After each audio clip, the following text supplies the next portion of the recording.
Every single day that we wake up, we have been gifted the opportunity of choice. You can choose to be happy or you can choose to be sad.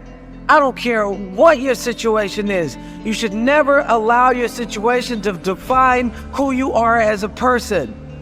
The outside is the physical manifestation of what goes on inside the brain. Things do not just happen.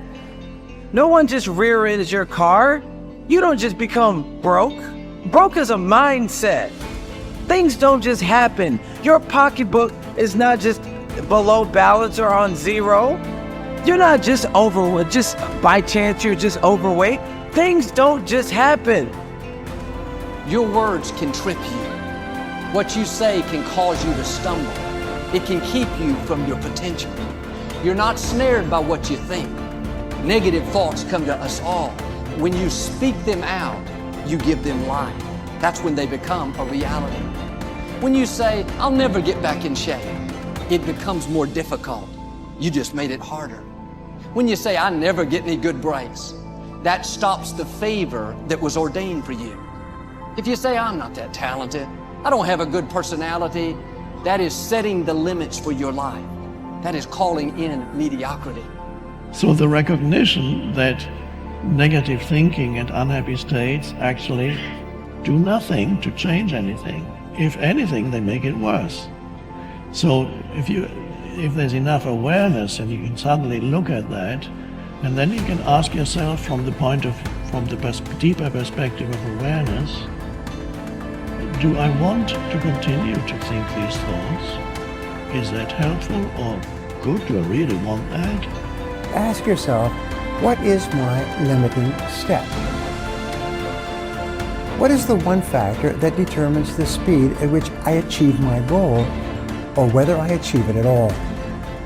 Once you've answered this question, you can move on to making a plan for how to accomplish your goals by eliminating this limiting factor. Your ability to identify your limiting step is one of the best demonstrations of your intelligence, and your capacity to eliminate this limiting step is one of the best demonstrations of your overall competence in achieving anything you want. It's our thoughts that are manifesting this world. Now you could say that's a spiritual thing, and now I say not only is it spiritual, now it is fundamental basic science of the universe. And it says then the thoughts are creative. Well, if the thoughts are creative, then who is having the thought? And you start to realize, I'm having the thought. Well, then the truth is simple. As Richard Henry said, you are creating this world with your mental activity and your spirituality combined. And then all of a sudden it says, well, then if I'm creating the world, then my original belief that when things didn't go right, I was a victim. The universe wasn't supporting me. You know, it's like, oh, I try so hard and the universe is not giving me things. It turns 180 degrees around. And it basically says this: we are creating this world. And then I say your mind is creating this world. Although you cannot change conditions or circumstance, you don't have to let them control you. We can't control what's going on outside, but we can control what's going on inside. You know, and unfortunately, I don't think many of us have been raised to really understand that. And it's a lack of understanding that's causing all our problems. We are the only creature on the planet that's totally disoriented in our environment. All the little squirrels, the birds, all the animals are completely at home in their environment. They blend in. You and I are totally disoriented in our environment. We've been given the mental faculties to create our own environment. However, we go right through school and we've never learned that. We have higher faculties, and the average person has no knowledge of how to operate with them, how to develop them. We have perception, the will, reason, imagination, memory, and intuition. Now, those mental faculties, they're not just words, they're actually mental faculties that we can use to take control over our world and to create the environment that we want. But unfortunately, we grow up, we don't know that. We've been raised to live through by what we see, hear, smell, taste, and touch. Our physical senses. And we've been raised to be controlled by what's going on outside. As little kids, will you listen to what I'm telling you? Will you look at this? You know, and so it's all outside. We get our report card, and that tells us what kind of student we are. But it really tells us where our mind was at for a few minutes 3 weeks ago. Got nothing to do with who we are. So I think we're raised in ignorance, actually. There's a very small percentage of the population that have a reasonably clear understanding of who they are and what they're capable of doing. But the ones that do are in the minority. People think that the purpose of memory is to remember the past. And that's not the purpose of memory. The purpose of memory is to extract out from the past lessons to structure the future. And that's the purpose of personal memory. And so you're done with a memory when you've extracted out the information that you can use to guide yourself properly in the future. So if you have a traumatic memory, for example, that's really obsessing you, if you analyze that memory to the point where you figured out how you put yourself at risk and you can determine how you might avoid that in the future, then the emotion associated with that goes away. So memory has a very pragmatic function. And cultural memory is the same thing, is that we need to extract out stories from our past that structure our future.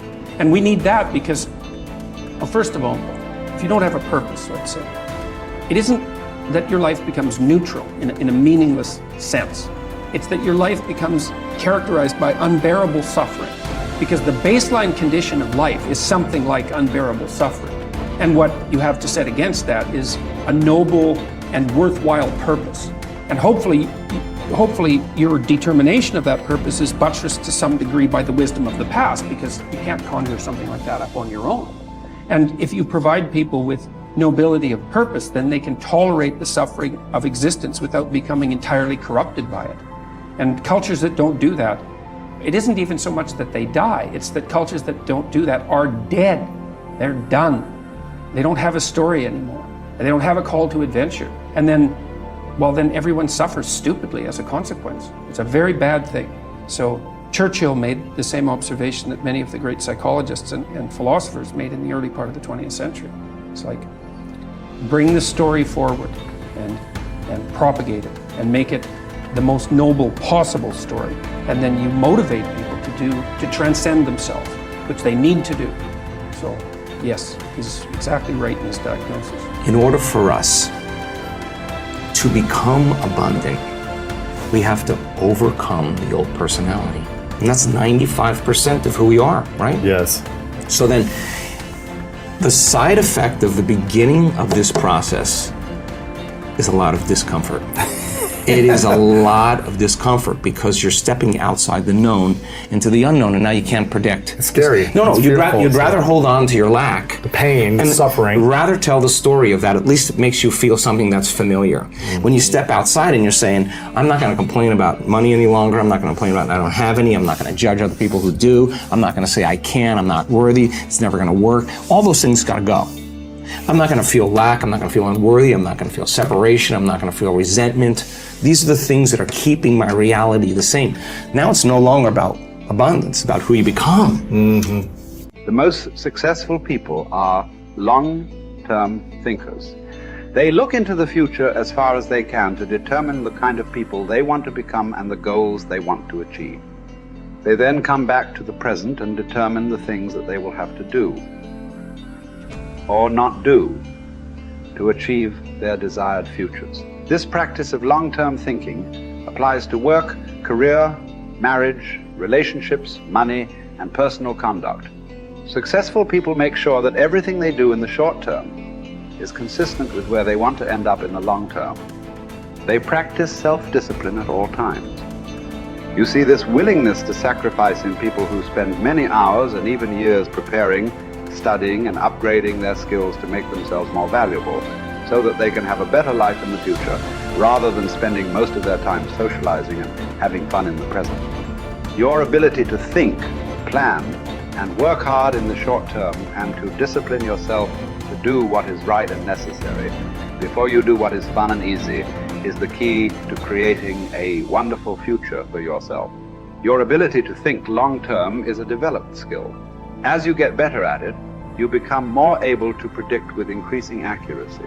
what is likely to happen to you in the future as the result of your actions in the present. This is a quality of the superior thinker. The common denominator of success was that successful people make a habit of doing the things that unsuccessful people don't like to do. And what were these things? It turned out that the things that successful people don't like to do are the same things that failures don't like to do either. But successful people do them anyway because they know that this is the price they have to pay if they want to enjoy greater success and rewards in the future. Successful people are more concerned with pleasing results, whereas failures were more concerned about pleasing method. Successful, happy people were more concerned with the positive, long-term consequences of their behaviors, whereas unsuccessful people were more concerned with personal enjoyment and immediate gratification.